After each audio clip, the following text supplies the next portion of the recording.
don't think they do Food International no more. We filming? Yeah.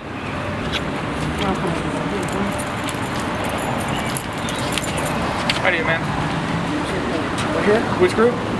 S.I.C. S.I.C. Group opener.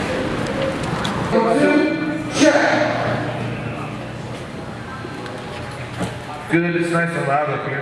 Because even the Max, like this, the other computer. Has any other showed us?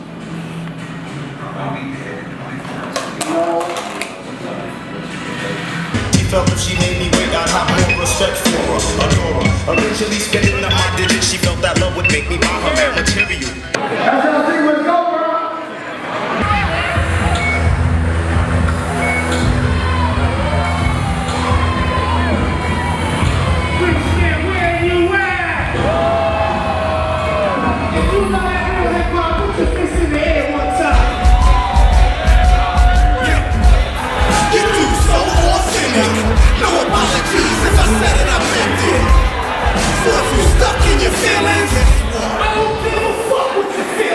I never bought it.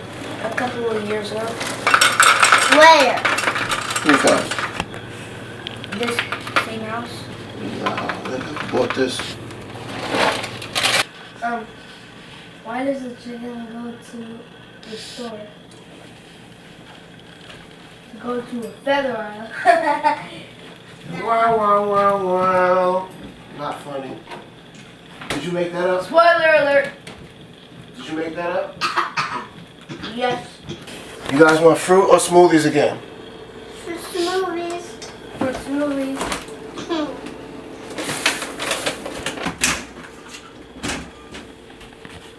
Lost the top to my blender. Don't judge me.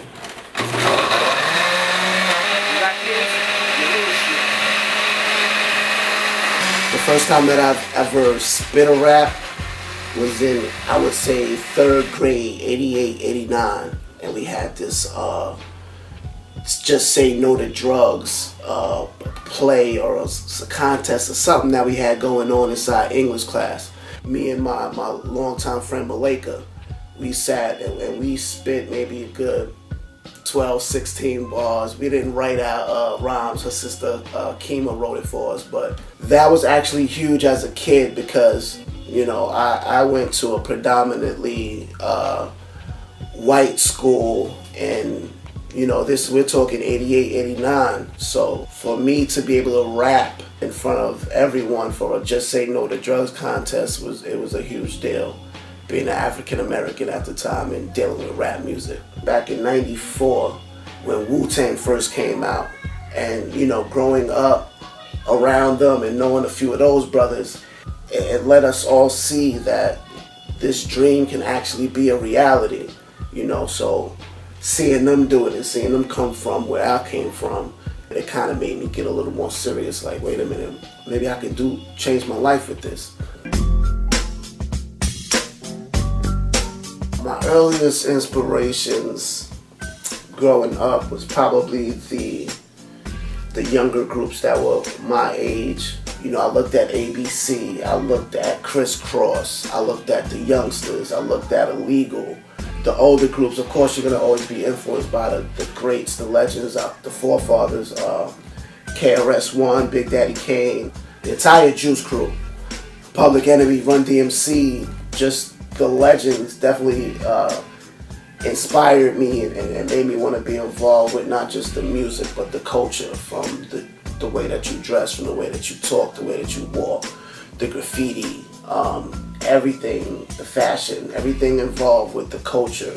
I definitely learned and was inspired by the forefathers. When I seen LL Cool J's video, I Need Love, and he had this little scene inside I Need Love where the females was chasing him to the limo. He's running, dodging females, can't get inside his limo. I was like, yeah, I want to be that guy right there. I would say the oldest recording that you can probably find of me is a song called Three Amigos. It's on the Wu Chronicles CD. Myself, King Just, and Method Man. Too many cats that wanna rap and ain't saying nothing, fooling yourself. I let your ass do it to yourself. When it come to cash, we the ones. And that was recorded in 97, 98. I was probably about 17, 18 years old at the time. How I ended up working with Meth and doing a song with Meth was more coincidental and more being at the right place at the right time. Back then I was running with King Just, Black Fist, and my man Mega. I think Mega had put it together for Just to come through the studio and lay something with Meth. And I just happened to be there because I was always there. And we all sat there, we all wrote our verses. You know, Meth being the good dude that he is, of course he's not going to say, no, you can't get on the track. So I wound up on there. Nice experience. Like I said, Meth is a very, very good brother. Got a lot of love for that brother. I was born in Staten Island, New York. Park Hill, which they call Killahill Projects. Self-explanatory. I mean, you think of the name Killahill, what do you think it is? You know, it's not all peace and love. It's Killahill. So, you know, I grew up around the struggle. I grew up in a place where, you know, you started losing your friends at an early age, you know, 15, 16 years old.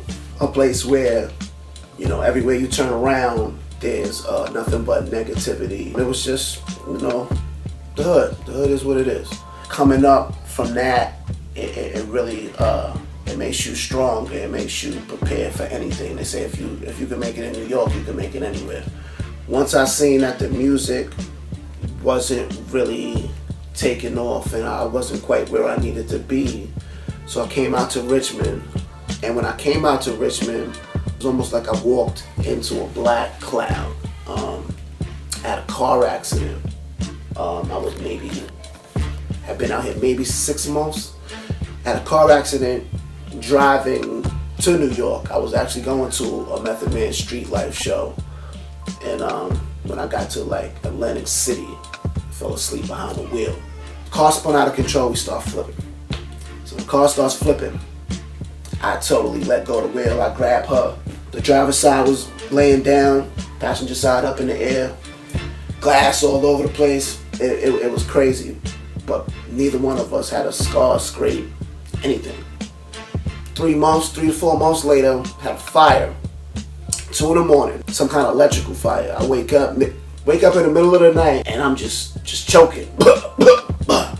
Grab something to throw on. I'm halfway naked and jump out the window.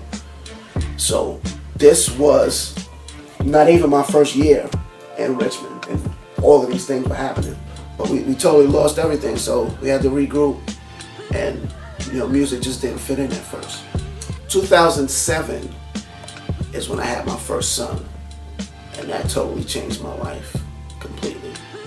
Around 2011, I got my second kid on the way.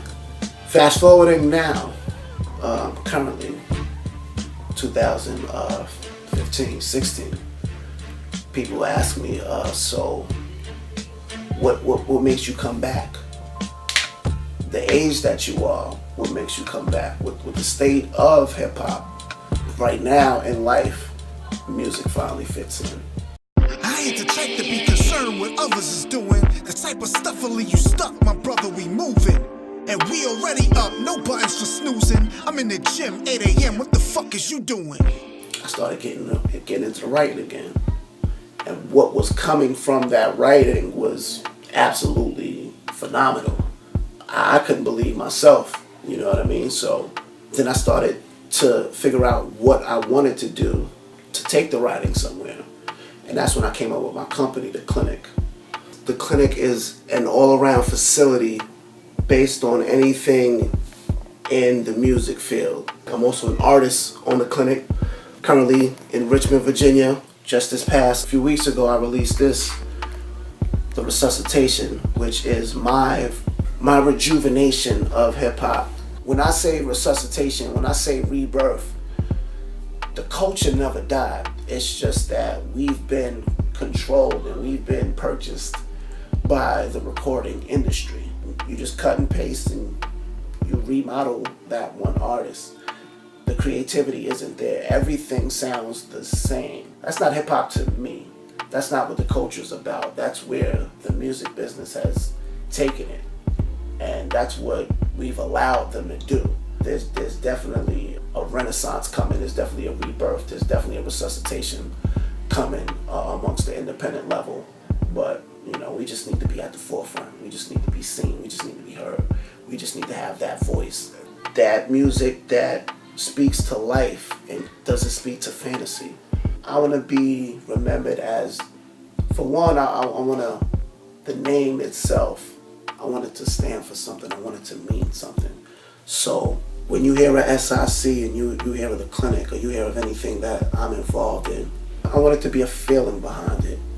And that feeling that they stood for change and they stood for growth and they stood for healing, and someone who tried to help us deprogram ourselves and no longer be programmed and really, change the way that we look at the world and when we view each other, and trying to make this world a better place for our kids.